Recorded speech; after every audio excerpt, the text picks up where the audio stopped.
والسلام عليكم ورحمه الله وبركاته. ازيكم يا شباب، عاملين ايه؟ منورين المكتبه تك. معاكم محمد. الفيديو جديد. النهارده هنتكلم عن واحده من ساعات ميبرو وهي الميبرو لايت 2. قبل ما نخش في الفيديو خليني اتطرق معاك لنقطه صغيره جدا. شركه ميبرو شركه تابعه لشاومي، لكن مش معنى ان هي تابعه لشاومي ان هي بتتباع في محلات شاومي. يعني شركه شاومي شركه حكوميه صينيه، تحت الشركه دي في شركات كتيره ناشئه منهم شركه ميبرو، هي شركه تابعه تحت شاومي. معنى كلامك يا عم محمد معناها ان انت لما هتروح لبراند شاومي او هتروح لمحلات شاومي مش هيبقى عندهم منتجات ميبرو، لان هو الوكيل اللي في مصر هنا واخد منتجات شاومي بس مش واخد وكاله ميبرو. لازم نكون عارفين ان ميبرو هي شركه ناشئه تحت براند شاومي. النهارده معانا واحده من اجدد ساعات ميبرو وهي الميبرو لايت 2. دي اخر ساعه من شركه ميبرو، ساعه جايه بمواصفات حلوه جدا، ومن افضل مواصفاتها البطاريه. ده الاختيار الاساسي، ده الهدف الاساسي من اختيارك لساعه ميبرو لايت 2 بعد تجربه استمرت فتره كويسه جدا، وكانت اعظم حاجه فيها هي البطاريه. طبعا بقيه المواصفات اللي فيها جميله جدا لكن ده الاقوى. يلا بينا نخش في الفيديو ونتكلم عن الساعه بالتفصيل، مميزاتها، حاجات اللي عجبتني فيها. فيلا بينا نبدا الفيديو بالانبوكسنج ومحتويات العلبه. يلا بينا. والانبوكسنج ومحتويات العلبه الخاصه بالساعه اللي معانا النهارده وهي الميبرو لايت. زي ما احنا شايفين ده شكل علبه، مكتوب هنا لايت 2 وهنا في كلمه واتش بتبان كده مع حركه العلبه. الحاجه الجميله في الساعه ان هي دبل ستراب مع الستراب الجملي اللي بالشكل ده، وستراب اسود طبعا اسم الماركه، وده شكل الساعه. في الجنب هنا في شويه تفاصيل زي ان الساعه اموليد اتش دي ديسبلاي وفيها بلوتوث كول وفيها راوند سكرول شغال، وهي دبل ستراب. مكتوب هنا اسم الموديل ميبرو واتش لايت 2. شويه تفاصيل كمان، اولهم اجمد حاجه حرفيا في الساعه وهي البطاريه بتاعتها مع شاشه اموليد مع ساعه فيها مكالمات، بطاريه ممتازه جدا. مكتوب على العلبه 12 يوم استخدام البطاريه. الساعه بتدعم 60 مود رياضي، طبعا فيها الهارت ريت ومقاومه للماء بمعيار 2 اي تي ام، بلل ورذاذ فقط. في الظهر عندنا هنا اسم الموديل واتش لايت 2 اسم الساعه، والبلوس بتاعها 5.1. محتويات العلبه الساعه والجايد السريع واليوزر مانوال والشاحن والسيليكون ستراب، طبعا بخلاف الستراب اللي بيكون راكب بالساعه. مفيش اي تفاصيل ثانيه عن الساعه. نفتح العلبه مع بعض. اول حاجه بيقابلنا هو شكل الساعه الجامد جدا والملفت والجميل، ساعه الميبرو لايت 2. فبنطلعها بقى من العلبه كده، وعندنا هنا بعد كده في الظهر هنا بيكون الكابل بتاع الشاحن مكتوب عليه كلمه ميبرو بالشكل ده، كابل شاحن 2 بينا زي ما احنا شايفين. وبعد كده عندنا هنا الستراب السيليكون بيكون مختوم برده بختم ميبرو زي ما احنا شايفين كده، وعندنا الستراب برده بخامه محترمه جدا. وفي اللوك اللي في الجنب هنا اللوك بتاع الستراب اللي ما بيخليش الستراب يتحرك، والساعه بتقبل اي ستراب مقاس 22. كمان عندنا في العلبه هنا الجايد السريع زي ما هم كاتبين بره، والجايد ده بيعرفك ازاي تربط الساعه بشكل سريع، يعني ازاي تعمل الكونكشن بشكل سريع. وبعد كده عندنا هنا بقى الكتالوج المفصل فيه كل تفاصيل الساعه. طبعا لو الفيديو ما فاتكش يعني انا اعتقد ان انا بقول كل التفاصيل الممله عن الساعه. طيب ده كل محتويات العلبه ودي التفاصيل اللي موجوده في العلبه. خش على الجزء الثاني من الفيديو هو السوفت وير، مواصفات التقنيه. فيلا بينا. شكل الساعه مميز قوي، شكل الساعه جميل، شكل الساعه برضو من الحاجات اللي الناس حباها، الشكل الراوند. الستراب الجملي اللي جاي مع الساعه ده مدي تفصيله حلوه في اسباب اعجابي بالساعه. بحب الواحد يعني ناس كتيره جدا بتحب الستايل الجملي ده في الاسترابات، وبيحب يلبس ساعه تكون ستراب جملي، واحنا اصلا يعني حتى في الساعات العاديه الناس بتطلب معاها استراب جملي، فلما بيكون جاي مع الساعه بيكون حاجه كويسه. شكل الساعه زي ما احنا شايفين بالشكل دوت موجود. ميبرو دلوقتي بقى بتعمله في ساعاتها، تلاقي هنا الزرار فيه خط احمر كده، كنا شفناه في الساعه الميبرو جي اس السبورت. الساعه السبورت من ميبرو برضو فيها النظام الستايل او الزر اللي فيه خط احمر بالشكل ده. هنا زرار احمر كله لكن هنا فيه خط احمر. طبعا البادي بتاع الساعه من الميتال، كل البادي من الميتال، وطبعا السكرول هنا زي ما هو قال فيه الوصف شغال، وعندنا الزرار ده شغال. وحجم الساعه حوالي 45 مللي، سمك الساعه حوالي 13 مللي، وزن الساعه مع الاستراب حوالي 54 جرام. زي ما قلت لكم الحاجه الجميله جدا في الساعه البطاريه، فالبطاريه بتيجي بحجم 350 ملي امبير. الريزولوشن بتاع الساعه 360 في 360 بكسل، وحجم الشاشه الداخليه 1.3 انش. نفتح بقى الساعه مع بعض ونشوف شكل الشاشه الاموليد اللي جايب ريزولوشن زي ما قلت لكم 360 في 360 بكسل. طبعا زي ما احنا شايفين ده الكراون، نقدر ان احنا نتحكم في الخلفيات من خلال الكراون.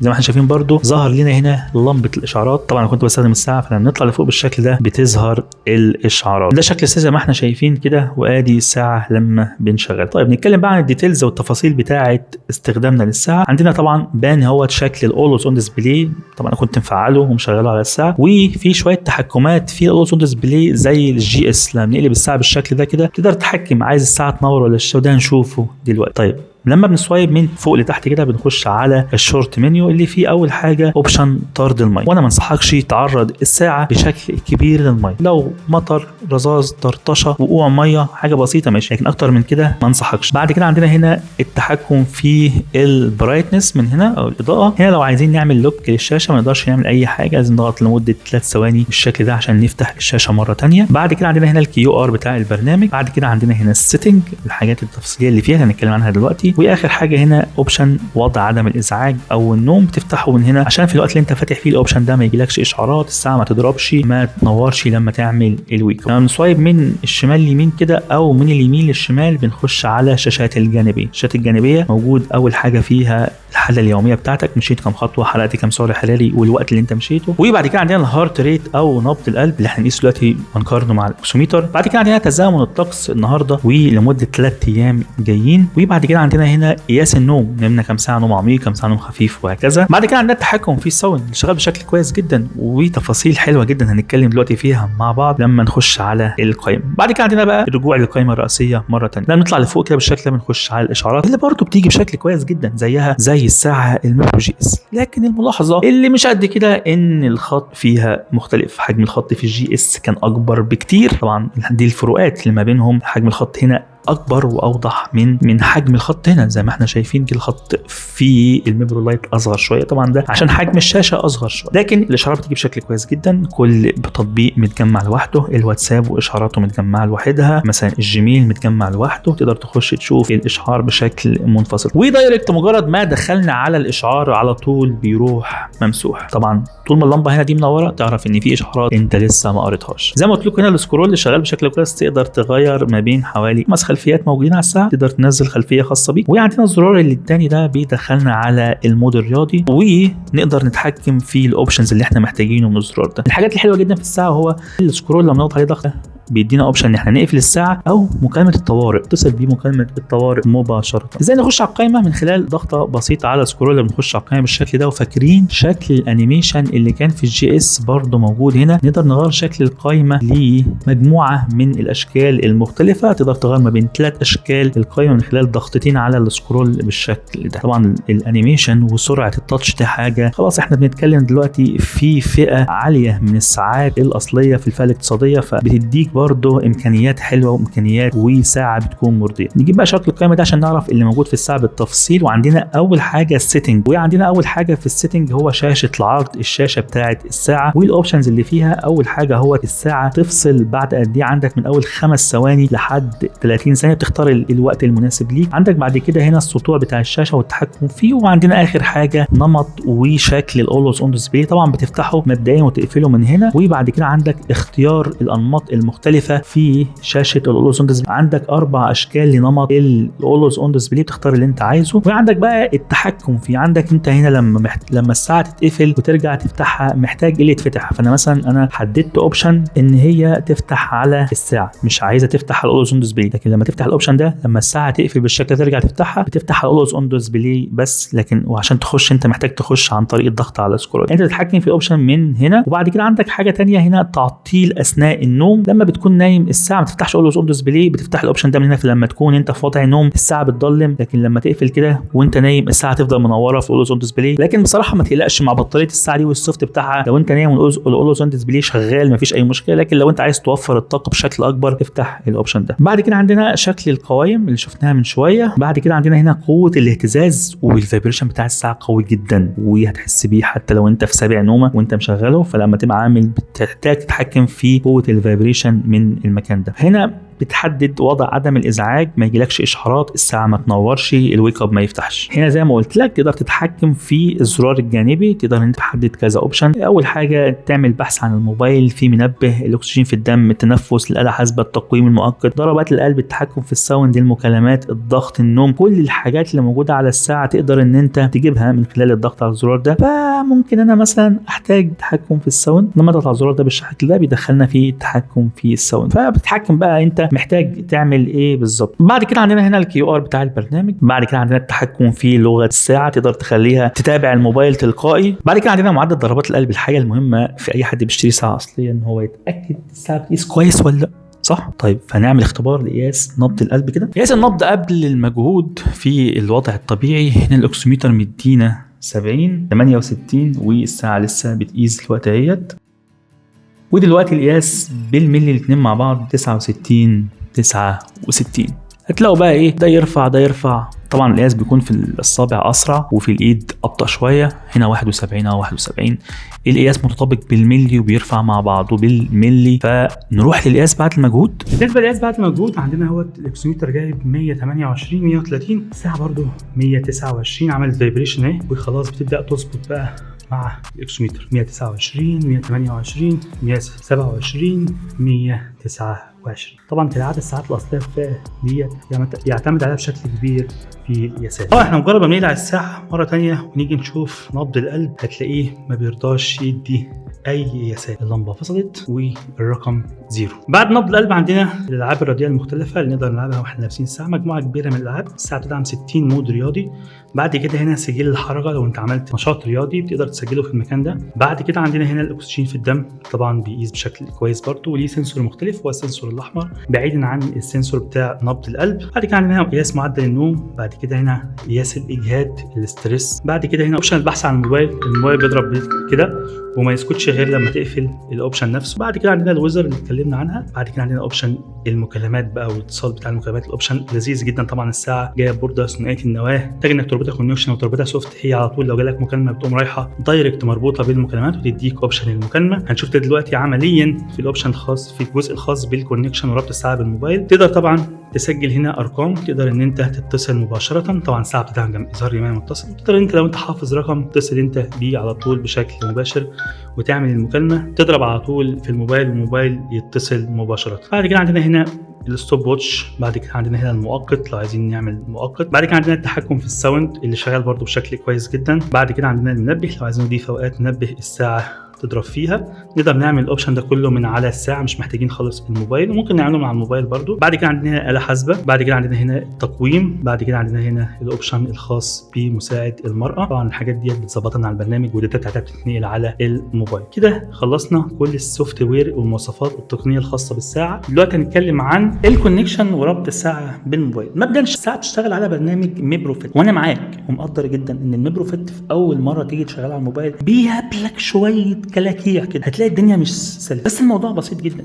انت لازم تربطه باكونت جوجل عندك شغال متفعل عشان يجيب لك الكود ده ممكن يتاخر شويه عليك. لما الكود يجي لك هتعمل اكتيفيت للبرنامج والبرنامج هيشتغل. طبعا لازم تكون حافظ الباسورد ولازم تكون حافظ اسم الاكونت عشان ممكن يتقفل لو انت ما استخدمتوش لفتره طويله، فتقدر تخش على الاكونت بسهوله. لو قابلك شويه مشاكل في نزول البرنامج وانك تعمل عليه اكونت في الاول، عادي بسيط، الموضوع بيقابل معظم الناس وسهل. يعني انت ممكن تاخد وقتك، ممكن تنتظر الميل شويه لما يجي لك، ما تبقاش مستعجل على ربط الساعه. طيب احنا دلوقتي خلاص احنا اوريدي منزلين البرنامج والبرنامج شغال. اول واجهه في البرنامج هي الهيلث بتاعك، الداتا بتاعت الصحه بتاعتك، نبض القلب، الاكسجين، المسافه او الوقت اللي انت لعبت في رياضه، وقت النوم، الضغط، الخ من البيانات. تاني حاجه في واجهه البرنامج وهي الكونكشن. سهل جدا، بتعمل اضافه للجهاز، تعمل اضافه بالشكل ده، تدور على الساعه اللي معاك. احنا معانا الميبرو لايت 2، بنخش نضغط عليها بيبدا يبحث عنها. طبعا هتلاقيها مباشره، تقوم ضاغط بالشكل ده وبيبدا يبقى كونكشن، وبيجي لك اهوت على الساعه، بيجي لك على الساعه يقول لك الموبايل كذا كذا عايز يربط، فبتوافق على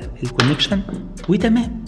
كونكشن تم. بيجيب لك بقى شويه تعليمات عن الكونكشن، فخلاص بتوافق، تعرف القياسات، بيقول لك ابعدها شويه، بيقول لك عشان تضمن ان الساعه تكون شغاله بشكل كويس لازم تخلي البرنامج شغال ورا البطاريه، ما تخليش البطاريه تقفله، فبتخش انت تظبط القصص دي من سيتنج الموبايل. حلو كده. بيقول لك اهوت لما هيجي لك مكالمه الساعه دايركت هتتربط بالموبايل عشان تقدر ترد على الموبايل. حلو جدا. عندنا اول حاجه هنا الخلفيات. طبعا البرنامج كل الخلفيات اللي عليه مجانيه، مجموعه كبيره من الخلفيات تقدر تنزلها على الساعه فور فري. طيب عندنا برضو تقسيمات في الهوت والكلاسيك والبيزك عشان لو انت ستايل معين بتدور عليه تقدر تلاقيه بسهوله. طبعا دي الحاجات بتاعتك انت، دي مجموعتك الحاجات اللي انت اوريدي حملتها. اخر اوبشن هنا لو انت عايز تنزل صوره شخصيه بتقدر تخش على البرنامج عندك وتختار اي صوره بالشكل اللي انا بعمله ده كده، وتبدا تبعتها على الساعه، والساعه بتاخد اي صوره عندك على الموبايل. اوبشن التذكير بالصحه عندك في مجموعه من الحاجات، تذكير بالاستقرار، تذكير بشرب الميه، التذكير باي حاجه انت محتاجها، تذكير بالحركه، السفر، الدواء، القرايه. تقدر تفتح اي اوبشن وتحدد ليه وقت تفكرك فيه وتبعته للساعه. بعد كده عندنا هنا الاوبشن المهم جدا وهو الاشارات. نقدر نفتح الاشارات من هنا، نفتح كل الاوبشنز اللي قدامنا دي، وهتلاقي التطبيقات ظهرت لك وتختار التطبيقات اللي انت محتاجها. انا مختار الهاتف. جهات الاتصال برضو محتاجها الهاتف. الحاجات الاساسيه المهمه بالنسبه لي بختارها عشان لو جه اي اشعار يوصل للساعه.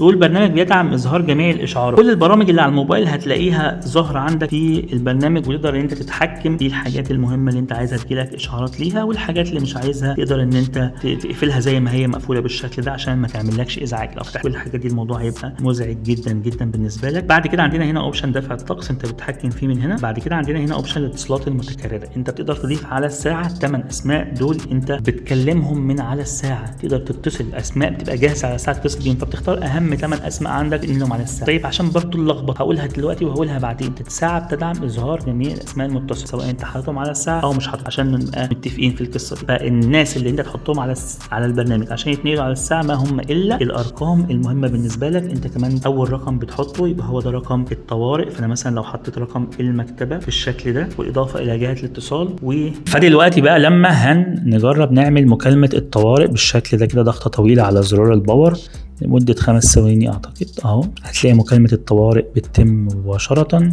وطبعا المفروض تضرب في الموبايل بس طبعا مفيش اي شبكة. بعد كده عندنا هنا اوبشن البحث عن الصور، تعمل صوت وفايبريشن في نفس الوقت. بعد كده عندنا اوبشن التقاط الصوره عن بعد، نقدر ان احنا نلقط اي صوره من خلال الضغط بالشكل ده كده، لقطت صوره تمام كده. بعد كده عندنا هنا بقى اوبشن التفضيلات، الحاجات المهمه بالنسبه لنا. اول حاجه هنا اوبشن الويك اب، رفع المعصم. تاني حاجه واحنا لاحظنا نلاقي الرقم او التايم هنا نظام ال 24 ساعه، نقدر ان احنا نخليه نظام ال 12 ساعه. في عندنا اوبشن التعرف على الرياضه، لو حاجه مهمه بالنسبه لك افتحها، مش مهم ما تفتحهاش. هنا قياس ضربات القلب على مدار الساعه، قياس الاكسجين برده كل ساعه. هنا التعرف على القيلوله، لو انت هتنام في نص النهار فالساعه تحسب لك انت نمت قد ايه. هنا بتلبس الساعه في ايدك اليمين ولا ايدك الشمال. واخر حاجه مهمه بالنسبه لنا في البرنامج هي الجزء الخاص بالابديت، لو في ابديت بيظهر في المكان ده، وانا لسه حالا عامل ابديت وانا بصور الفيديو. بعد كده عندنا هنا لو عايزين نعمل اعاده تعيين، وده الاكونت بتاعك والداتا بتاعتك في البرنامج. الحاجات اللي هم في الكونكشن وهي الساوند، وازاي الساوند شغال مع الساعه. عندنا الساوند شغال بشكل كويس جدا، واحنا معانا ايربود ميبرو برده من شركه ميبرو. الايربود دوت من الايربودات الجميله جدا اللي جربتها، مجرد ما بنطلعه بالشكل ده كده يقدر يربط على الموبايل. فاحنا كده رابطين دلوقتي الايربود بالموبايل، نقدر ان احنا نسمع اي ساوند يشتغل على الايربود كده. الساوند في الايربود حلو جدا الكلام ده. نعمل بقى نخش على الساعه، نقدر ان احنا نوقف الساوند بالشكل ده كده. هو نقدر ان احنا نشغل الساوند، نقدر نجيب الساوند اللي بعد كده، نجيب الساوند اللي قبل كده، نوقف. والجميل ان احنا نقدر نوطي ونعلي من السكرول كده، نقدر ان احنا نوطي بيه الصوت اهو ونعليه من السكرول، الصوت بيوطى فعلا. طيب ايه الحلو بقى في الاوبشن ده؟ دلوقتي احنا مشغلين الساوند ده خارج من الايربود، نقدر ان احنا نخش بمنتهى البساطه هنا كده ونتحكم ان احنا عايزين الساوند ده في الساعه ولا في الايربود. فلو احنا عملنا الاوبشن الخاص ده كده بقى الصوت في الساعه. عايز اقول لك ان الساعه اصلا ما كانتش مربوطه بالبلوتوث المباشر، ولما احنا ادينا الاوردر ده ربط بلوتوث مباشر. طيب نرجع مره ثانيه، نخش هنا كده وناخد نخلي الاوبشن في الايربود ونشغل الساوند. خدت بالك الكونكشن الخاص بالبلوتوث المباشر فصل، انت ما كنتش محتاج. طيب لما بيجي لك مكالمه يربط، لما تكون محتاجه يربط. هو ده التكنولوجيا الجديد في الساعات، اللي تكون البورده ثنائيه النواه، البورده عليها 2 بلوتوث، مش محتاج ان انت تربط ده وتفصل ده، تفصل ده وتربط ده، هما الاثنين موجودين وقت ما تكون عندك احتياج لحاجه بتشتغل دايركت. لما نيجي نتكلم بقى عن نقطه اظهار اسم المتصل، نقطه المكالمات، فعندنا الساعه الميبرو لايت زي ما قلت لك. والاوبشنز الجديد في الساعات دلوقتي السمارت ووتش ان الساعه جايه ببورده ثنائيه النواه، ما هياش فيها 2 بلوتوث زي ما احنا بنتكلم بقى لنا فتره. نقول لك الكونكشن السوفت، كونكشن المكالمات، هو كونكشن واحد بس، انت بتربط الساعه بالبرنامج. ولما بيجي لك مكالمه الساعه دايركت تقوم رايحه رابطه على البلوتوث دايركت زي الساعات الاصليه، زي الاوبشن اللي موجود في الساعات الاصليه. طبعا لما تيجي تربط الساعه في الاول انت بتدي الاوبشن يا جماعه يا برنامج لما يجي لي مكالمه اربط للبلوتوث المباشر، دايركت. اول ما يجي لك مكالمه بعد ثانيه او جزء من الثانيه هتلاقي الساعه بقت بترن معاك، وتقدر ان انت حتى هتلاقي البلوتوث كان مش مشغول بقى مشغول. ده كله بيحصل في ثانيه، وتبدا على طول مكالمه تيجي على الساعه. لو انت رديت من الساعه خلاص كده انت فتحت من الساعه، تقدر تتكلم من الساعه ترد منها. لو ما فتحتش من الساعه ولا اكن حاجه حصلت هتتكلم من الموبايل، والمكالمه هتبقى على الموبايل وترجع الساعه تشتغل على البرنامج بس. ده بيعمل ايه يا عم محمد؟ ده بيحافظ على الطاقه بشكل كبير جدا، بيحافظ على بطاريه الساعه بشكل كبير جدا. نقطه اظهار اسم متصل، نقطه المكالمات، نقطه جميله جدا وهتبقى مفيده ليك. اي حد هيتصل بيك الاسم هيظهر مفيش اي مشكله. تقدر انت تكنسل، تعمل موبايل سايلنت او تقفل الفايبريشن بتاع الساعه. تقدر تبعت